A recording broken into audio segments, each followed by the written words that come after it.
What up, everybody? I'm Dave Miranda, and this is episode 65 of Just Give Me 5. I hope you guys are doing great, continuing to be amazing. We got a really awesome show lined up for you today. I know I say that on every episode, but just know I mean it on every episode.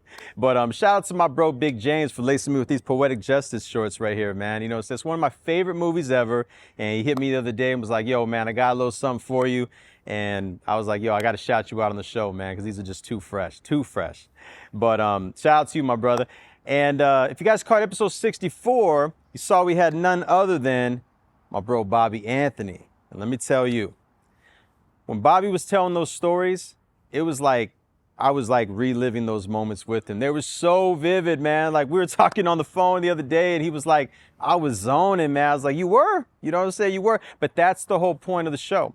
You know, it's like you want everybody to just kind of take that time to reflect, go down memory lane, bring good vibes out. It's all part of the program, man. So, you know, shout out to Bobby, man. You know, what a life, man, working with Snoop, you know, Ziggy helping him out in his career in the start, you know, and everything he's doing with Oasa on a Sunday afternoon. I love it, man. It's just such a beautiful movement and, you know, just nothing but continued support and success your way, my brother. So make sure you guys watch episode 64 and shout out to you, Bobby Anthony. All right.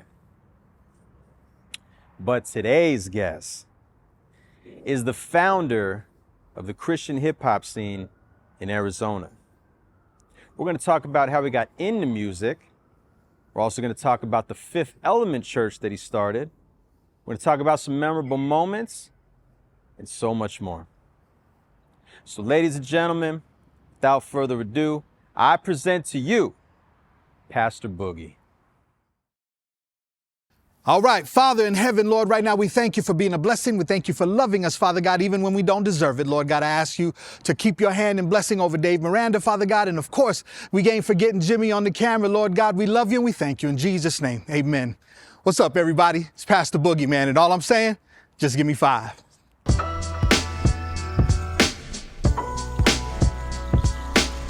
Man, who is Pastor Boogie? It goes exactly like this. Husband, father, pastor, MC. Okay. I mean, and I'll start from, you know, the back going forward. Yeah. 1985, I'm in California. Right. I'm listening to the radio, having a regular, you know, family party with all of my family in California, and this beat comes on the radio, something I never heard before. Yeah. Run DMC starts rapping. Of course, at the time, I didn't know who Run was. I had zero idea. And I'm like, who is that and what does he do? Right. And I'm listening to the song. And in California, my cousin took me to the store and bought me a single tape. I listened to that tape over and over. When I came back in 1985, I wrote my very first rap. I didn't know what I was doing. I just knew that these guys was rhyming words and it was ill over crazy beats. And so I started writing. In 1989, I released my first tape.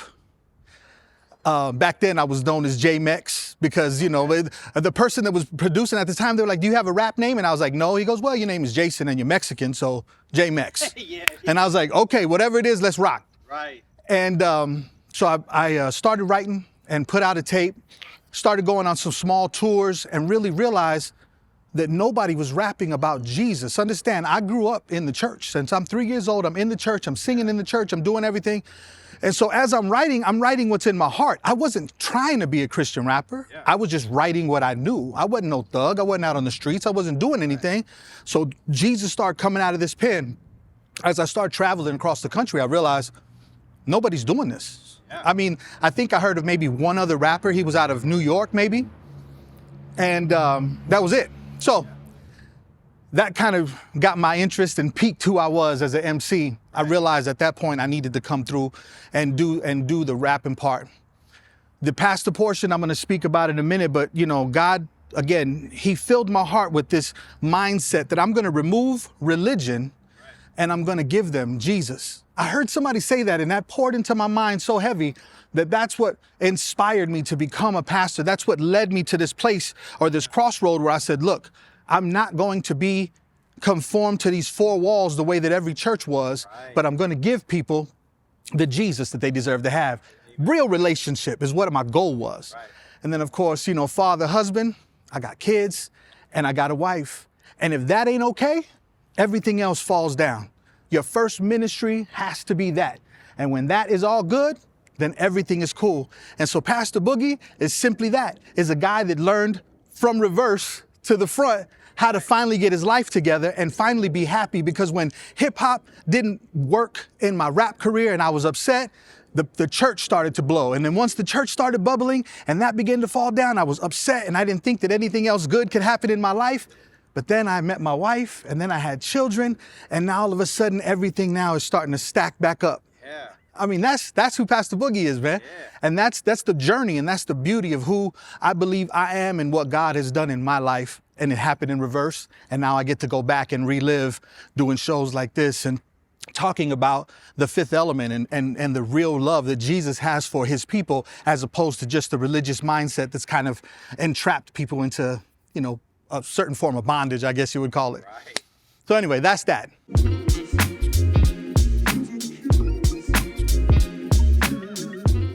Through a series of events at a church that I was attending, I left the church. Yeah. It was a horrible experience, but because I was, you know, Boogie, the rapper, the MC, young people started coming with me. Where are you going to go to church next week now that we don't go to this church? Where are you going to be at? So I started weekly taking this group of young people to different churches because I felt like it was my responsibility to make sure that they were plugged into a new church. Right. I wasn't planning on staying, but I just wanted to take them somewhere and leave them so that they were just happy in a church. Yeah. After our fourth church or whatever, somebody in the parking lot said, Boog, why don't we come to your apartment next week and you preach? Okay. I mean, okay, I'm with it. If that's what you guys want to do, come over to the apartment. We'll make some food. I'll give you guys a little Bible study and we'll get out. Yeah. Next week came, I believe it was maybe the Saturday before. I started praying and I was like, God, what do I even say? Yeah. And he said, just tell him I love him. And every time I say that, people are like, man, you're crazy. I'm like, no, that was the only thing I had.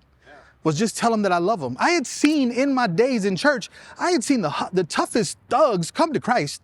I had seen the tears of people being transformed. I saw that. So I knew that it was real. Oh, yeah. And so I was like, okay, I'll tell them. And they came to my house and I sincerely just was like, had a few scriptures, a Bible, literally maybe took 5-10 minutes. And all I did was share with them the love of Jesus. Yeah. That very night, I'm sitting at home. KRS-One's on TV.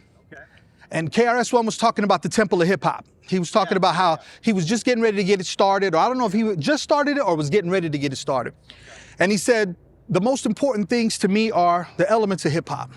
He said, there's the DJ. He goes, then there's the B-boy. He goes, or the DJ, the breakdancer. He said, then there's the MC. And then there's the, oh, please don't kill me because I don't remember the fourth element. Oh, the graffiti writer. My people, don't hate me. All right. Anyway, he said, but the most important part is the fifth element. He goes, and that's what we're going to give at the Temple of Hip Hop. He goes, we're going to give knowledge of self. Yeah. Bro, that hit me like a bolt of lightning right there. And I believe I had a God experience listening to KRS-One. I was like, that's what you do. That's who you are, Boog. You're hip hop. You believe and you love hip hop. Yeah. You mix hip hop with church and you embrace hip hop. That's what you do. Right. That same night, I listened to a very old school rap song that, of course, you know, I hadn't heard up until that time. And it was from Melly Mel. And it was just him basically talking about New York and how hard it was. And it was a song, and I tried to remember it all day. I couldn't remember it, but it was a bunch of MCs that were rapping about how hard life was in New York. Okay. And I thought to myself, you know what? The church missed the mark. Yeah. Because hip hop at one point was crying out.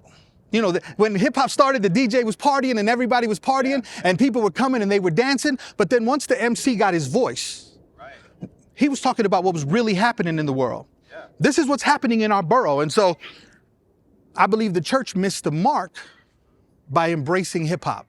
The church, on the other hand, was like, you can't come in here dressed like that, looking like that, dancing like that, being like that. We don't want that. Put your suit on, get right. You have to change. But they were singing, just as I am without one plea. You know, they were up in church talking about come as you are, but they weren't telling the truth. Yeah. They weren't telling the truth. Absolutely. They weren't practicing that. So that was the fifth. That night I went to sleep and I had a dream about a logo. It looked like the Target logo. It's a red circle with another circle in the middle, a 5 right in the center of that bad boy, and then element and graffiti. That was it. I was not a graphic designer. I got up, I did a little something basic on the computer. I called a couple of the people that were hanging with me, and I was like, look, I got it. Yeah. Here's the logo. This is what we're doing. This is the concept. It went like fire. Everybody was like, this is crazy. In my apartment, we started with, I want to say, 12 people. Okay. Within 6 months, 50 people crammed into my apartment. Wow. So we got to get a place. Yeah. So I'm walking at Metro Center Mall. Brother comes up to me that I know, and he said, yeah. Jason, he goes, where have you been? He goes, I've been praying for you. Okay. He said, I got something for you. God has something. Tell me what you're doing. I told him what I was doing about the fifth element. He goes, I already know. Yeah. God says, come with me. And we go in our cars, and I'm following this cat. Yeah. And we drive to a barn, literal barn. Yeah. Cows, horses, right. Big dogs, everything. We get out and we park. He's like, watch where you step. And sure enough, we watch where we step, and we come up to this big red barn, and he opens the door, and inside the barn is a stage and lights and smoke and speakers and a DJ booth. And he's like, this is yours. This is yours. He goes, do what you do right here. Bro, we started having church in there. Cats started coming to this barn. People were like, yo, I came to your church, but it was a barn, so I left. And I'm like, no, that's it. Park by the cows. Park by the cows. Be careful where you step. Right. Come on in. Right. You know. And so from there, you know, we then started moving into larger warehouses because I realized at that point, this wasn't just going to be MCs. I needed to have a big space where we could put up big, you know, pieces of wood so cats could come and graffiti in there. And I needed big wood. I need big empty floors so cats could come and dance, because my goal at the end of it all was simply to not only have all of the elements of hip hop, but to teach the love of Jesus. Right. I just wanted people to know that there was somebody out there that was bigger than religion. That was it. It wasn't a difficult thing. I was raised in religion. Right. You know what I'm saying? And I didn't like it. I didn't like how I felt. But when I wrote these rhymes, and I saw how it impacted people, even though some of the church didn't like it, they were like, "Oh, you're rapping that rappity rap stuff. Right. You're the devil." Right. Satan music. Yeah, you know, you're doing that devil music. Yeah. But I did it, and it started transforming lives. 100 people, 150 people, 200 people. The warehouses started getting packed. Kids started coming. I started throwing concerts. I would just open the doors, and, you know, if you're a rapper, if you're an MC, if you're a dancer, whatever, come on into the spot and let's do what we do. We got a pool table. We got whatever. You know, we had a refrigerator full of sodas and water. Yeah. Just do it. And so anyway, the inspiration, and I know that I got off on a tangent, but the inspiration simply came from a need to share the love of Jesus to a group of people that I believe the church missed the mark on reaching. Right. I just believe that the church missed the mark on reaching hip hop. It could have been different. The people that showed up was the Nation of Islam. The people that showed up was the 5%ers. Those were the people that showed up, and that's why hip hop is so strong there. Right. You know what I'm saying? If the church would have done that, if it would have embraced it as opposed to that, I think that the message and the gospel of Jesus Christ would have just been, it would have been phenomenal, would have been everywhere. So the inspiration was that, essentially. So I don't know if you know what TBN is. TBN is called the Trinity Broadcasting Network. Okay. It's a Christian channel. Okay, yeah. And when I first started doing hip hop, I would sing with my uncle or I would rap with my uncle who was a singer. Okay. He was, you know, big here and locally, and every church would come and, you know, hire him to come sing. So TBN called him and said, hey, can you come and do a set? Yeah. He's like, cool. So he's like, man, we had this song where he would sing, and then I'd come in and just do a little rap part, you know, literally 4 bars and I'm out, you know. Right. So we're there and we're taping the show, and it's, you know, big, beautiful TV studio. And my uncle's singing, and he sings 2 songs, and then he's going to finish with the last song with me on it. Yeah. So he comes up and he's singing, and they got me mic'd up. You know, they know that I'm going to go up. They just don't know what I'm going to do. Right. And so I come up and I just start, and I start rapping like a DJ where they shut the whole thing down. They were like, what are you doing? And my uncle was like, no, this is just part of the song. And they were like, no, what is that? What are you doing? And I was like, I'm rapping. Bro, they shut the whole thing, get out. Literally, no finishing the show. I don't even think my uncle's songs aired. They were like, get out of here. More fuel to the fire. I got y'all. I know exactly why you guys don't want me here. You guys have bought into this idea that this is the devil's music, when in reality, absolutely everything can be used for the honor and glory of God. You know what I'm saying? Everything could be used for that. So anyway, that was just another story that kind of got me into the zone of saying, look, I'm going to create the space so that people could come and just honor who they needed to honor, glorify who they needed to glorify with their talents. Everything that they were great with, God was ordaining it and making it beautiful right there in that building. So anyway, that was that.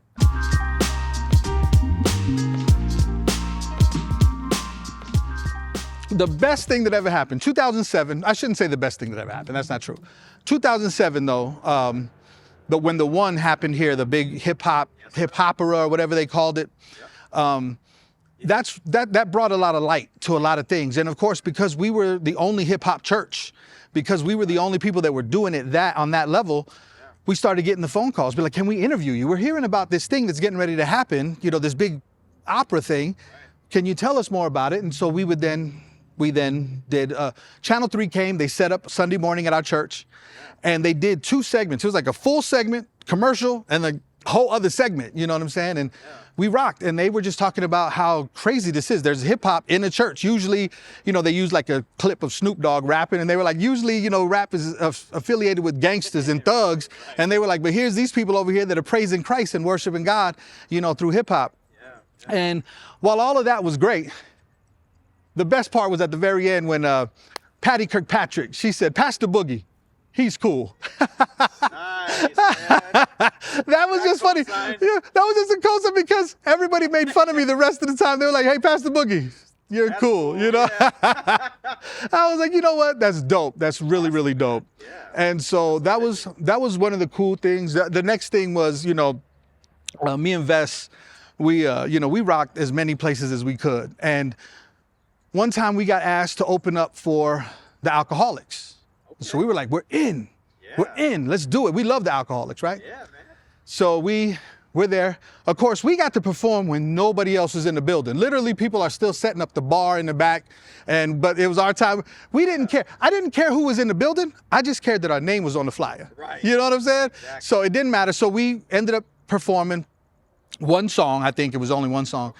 But we're sitting in the back, and I want to say maybe J-Ro. Yeah. That we stayed back there for like 3 hours. We didn't want to leave because we didn't think we could get back in. Yeah.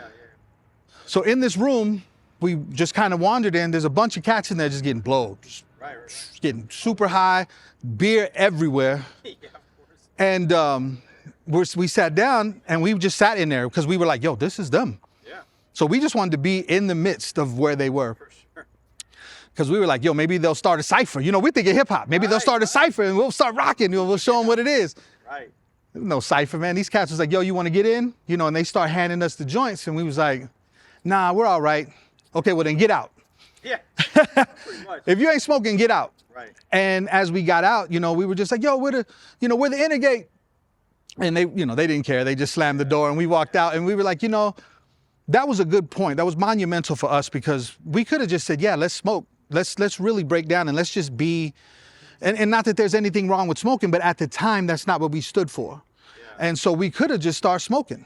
We could have just started, you know, we could have gave up at that point our rep as to who we were, and we could have just started becoming whatever the crowd said it was, because these were, in our minds, these big, amazing signed rappers who were phenomenal, but we didn't. And so that was a big deal for me because I said at that point we could have been something different, and we held our ground. Yeah. We represented who we were, and you know, even though we got kicked out, we did what we were supposed to do. Yeah. And so that was a big deal. That's something that really, really sticks out to me. And you know, it's integrity. Yeah, that's exactly it. It was integrity. It was good, and so we did it, and that made me feel really good. Yeah. And the last thing, and this is a super dope memory. Ramses Ja. Yeah, man. I don't think I've ever told him this story, but he gonna remember. He used to come to the Fifth. Yeah. One day, church is over. I'm putting everything away. Everybody's gone. Yeah. He pulls up with his kid. He comes in the door and he says, Pastor Boog, I'm sorry that I missed. He had some excuse. You know, Ramses is the king of the Phoenix, right? So he's everywhere. So he had some excuse and he said, can you give a sermon to my son? And we sat down in that room, and I just gave them a quick recap of something, and we all prayed together. Nice. It's those types of things to me that made the most impact, not only on me, but I know that it made an impact on these individuals. Yeah. I didn't have like the greatest, I've met, a lot of big time celebrities as far as in the Christian world. Yeah. None of that mattered to me. Those small times, those things where I got to really just be genuine. Yeah. That's what was the realest to me. And those are the biggest memories. Those are the biggest things. So absolutely, man, those are the most important memories that I have. I mean, the church is phenomenal. The Fifth Element was always great. But those things right there were the greatest things that happened within the confines of everything else that went down and all the craziness that were there, for sure. Let me see. One bonus in there? Go ahead. I'm gonna throw one more. Okay, yeah, go ahead. One more, only because this is different. Okay, yeah. So it's the first time we ever did baptism, you know what I'm saying? We're not Catholic, so we don't sprinkle, but we full on, going in the water. Yep. Right, so our family said, you guys can use our swimming pool. So we all met at their house, and I'm a young pastor, and these are young kids. These are young kids. Everybody's just, fresh off of like the nightclub scene and doing all that, and they were trying to change their life. Yeah. And so we had baptisms, and I didn't tell people how to come dress. Yeah. I just said, come, we're gonna be in the pool. Yeah. I'm gonna baptize you, we're gonna pray. This is gonna be an amazing experience. Right. So everybody shows up. Literally, this backyard is full of kids. Yeah. We start baptizing people, and then it's all girls. Well, not all girls, but a bunch of girls start coming in succession. So I'm praying, I'm baptizing them, I'm moving them all, praying, baptizing them, moving them all. But in church, the four walls, they wear big robes, so they can't see their body. These women was wearing bathing suits. And they're walking out of the pool, and they're glistening, and hair is flowing, and makeup's still flawless, and they was looking real nice. Right. So word goes out on the street, Fifth Element. Their baptism's like Freaknik. Oh, yeah. Don't trust them. Right. That's not a move of God. They said Freaknik. That's what I'm saying, Right. That bad, Freaknik? Freaknik? Oh, come on now. Obviously, you've never seen video of Freaknik, if that's what you thought it was. Atlanta. Yeah. All I was doing was baptizing, but people really talk bad. And so that even the bad and negative talk was a good memory for me, because it was a good building block on who I should be pouring into. I realized that the people that were speaking negatively, they were afraid of something that they couldn't control, because their mindset was of religion, and the people that were being baptized were being set free. And I was all about, man, let me find out how to set people free, how to make people just feel better. I don't want to be caught up over there. So even in the negativity and in the people that really started to talk trash about me, God revealed to me that there was goodness and greatness in that, in doing that, being there and showing people the true love of Christ, the true gospel that should be what we're focused on as Christians and believers.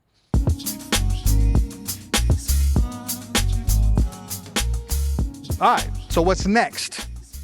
I'm working with a gentleman right now, two people actually, Pastor Warren Hampton and Pastor Ashley, okay?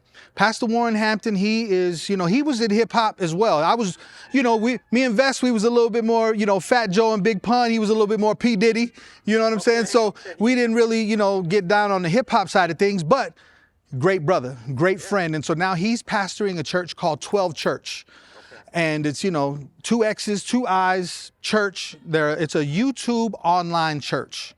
Okay. And you might see, one day Pastor Warren would just be preaching on a corner somewhere and they're videotaping it, because he's got this, this vision with this church to be able to touch him and Ashley.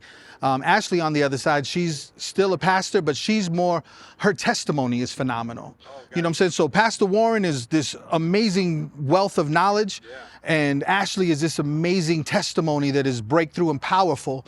And so they have 12 Church, and so I'm just kind of, helping, assisting, being a part of it, simply because, the mission that they have is real similar to the mission that I've coming out of with the Fifth Element.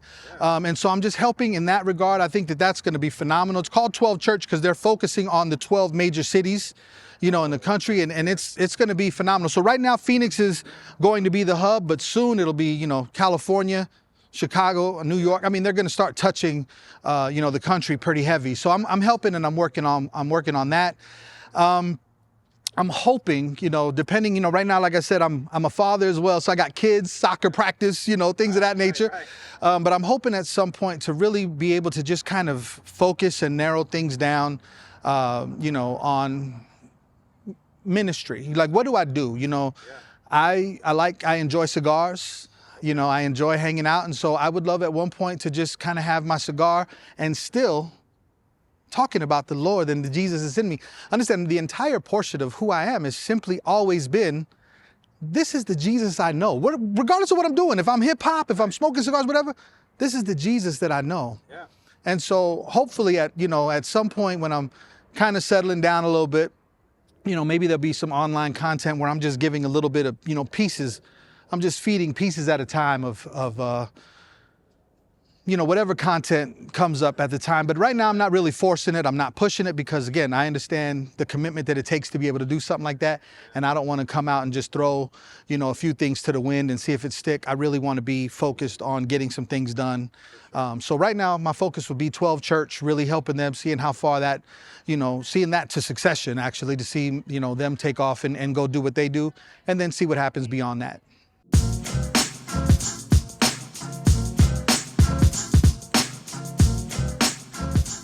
I just had this conversation with my mother-in-law, something similar. My mother-in-law is amazing in her field. Her accolades are crazy, but she's real humble. She doesn't like to get, my wife, same way. Her accolades crazy, but she doesn't like to get, noticed. So we're having a conversation just a couple nights ago. Legitimately, she said, Jason, I hate when people call me an expert, but what's going to happen from now on is when they call me an expert, I'm going to receive it. I'm going to live it. And I was thinking, my whole life when people are like, yo, Boog, you did this, you did this, you did this for me. I always kind of would be like, man, but, Jesus, bro, because that's a good thing. But at the same time, God created me to be that vessel. God created me in this special way. And so how does it feel to be loved? It feels phenomenal, bro. It feels amazing to know that, all the way back in 1985, listening to Run DMC in California to this space here and all of the things that I've, influenced and that I've poured into, that I'm still somewhat relevant in a city that still needs Jesus. You know what I'm saying? So it feels special. I hear the regular answer all the time is, well, I'm humbled. I'm humbled, but I'm just grateful, bro. Yeah. I'm just grateful that God saw me, some crazy Mexican kid, and was like, I'll use you. You're enough. Because I needed to hear that my whole life. And so for anybody out there that needs to hear and understand that, you're enough, here's your message. You're enough. You're incredible. You're phenomenal. Regardless of what it is that's happening in your life, the Lord wants to use you. He can use you simply where you are. I don't care if you're a dancer, if you're a singer, if you draw, if you doodle, if you write rap, whatever you do. God said, here I am. You dedicate what you have to me, guarantee you draw nigh unto me, I'm come running to you. And so you're enough. And I just thank God that I was enough. It was beautiful. It was beautiful. And that's how it feels. That's how I feel when people tell me I'm special. That's how I feel when people tell me that they love me or that I've given them, some sort of purpose or something like that. I can't even believe God decided to use me. That's crazy. How did I get in that position? Why? What did I do to deserve such a thing? I don't know, but I'm thankful. It's beautiful.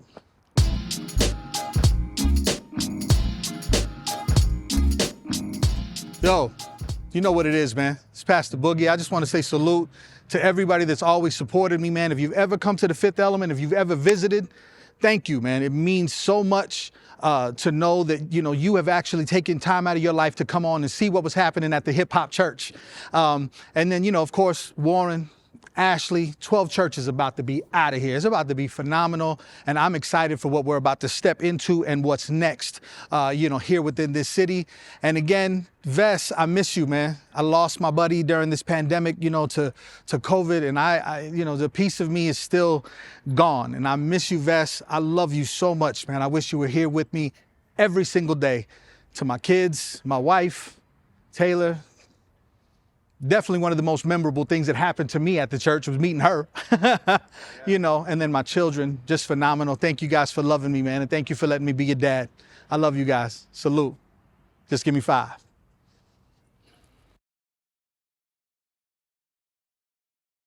And there you have it.